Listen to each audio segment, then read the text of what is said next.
आज मैं आपको लड्डू गोपाल के स्थापन के बारे में बताने जा रही हूँ कि हमें लड्डू गोपाल का स्थापन कैसे करना चाहिए। यानी अगर हम लड्डू गोपाल को अपने घर पर लेकर आए हैं तो उन्हें हमें खुश कैसे रखना चाहिए और उनका स्थापन कहाँ पर करना चाहिए।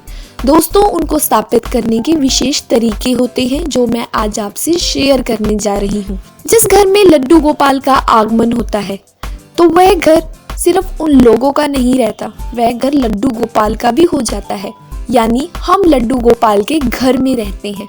लड्डू गोपाल हमारे रिश्तेदार बन जाते हैं और हम लड्डू गोपाल के रिश्तेदार बन जाते हैं।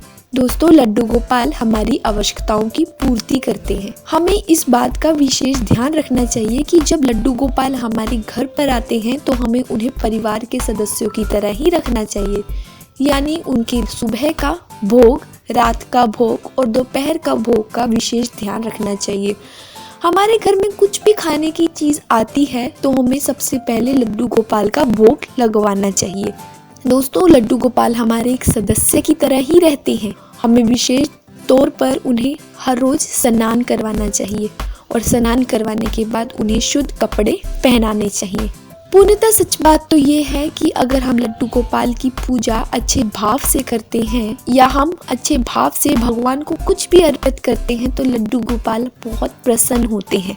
दोस्तों, जैसा कि मैं आपको बता रही थी कि लड्डू गोपाल को हमें हर रोज स्नान करवाना चाहिए, तो हमें लड्डू गोपाल को वैसे ही स्नान करवाना चाहिए जैसे हम एक इंसान के बच्चे को करवाते हैं। यानी सर्दी में गर्म पानी से और गर्मी में ठंडे पानी से। हम लड्डू गोपाल के एक सुंदर सा प्यारा सा नाम भी रख सकते हैं जिस नाम से हम पुकार सकते हैं। जैसे हम अपने घर वालों को बहुत प्यार से पुकारते हैं, उसी तरह हम लड्डू गोपाल को भी बहुत प्यार से पुकार सकते हैं। दोस्तों, हम लड्डू गोपाल से हर एक बात को शेयर कर सकते हैं, उनसे बात भी कर सकते हैं। हम दोपहर के खाने के समय उनसे बहुत सारी बातें शेयर कर सकते हैं, अपने दिल के दुखों को उनके साथ बांट सकते हैं।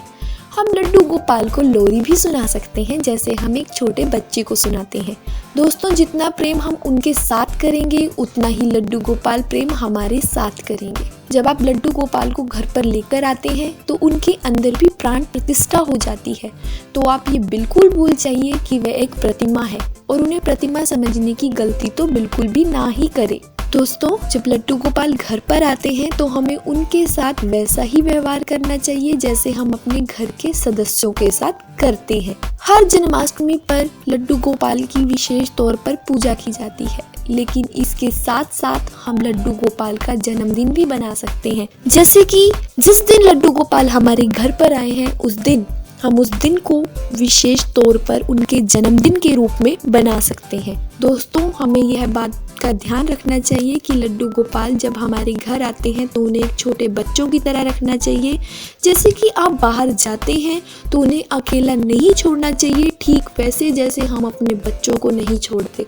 उनकी जिम्मेदारी किसी न किसी को देकर जानी चाहिए जो उनके भोग का ध्यान रख सके, क्योंकि लड्डू गोपाल हमारे सदस्य बन जाते हैं और हम अपने सदस्य को भी अकेला नहीं छोड़ते। तो उसी तरह हम लड्डू गोपाल को भी घर में अकेला नहीं छोड़ सकते। तो दोस्तों, अगर आपको हमारा ये वीडियो पसंद आया हो तो इसे लाइक करें, शेयर करें और सब्सक्राइब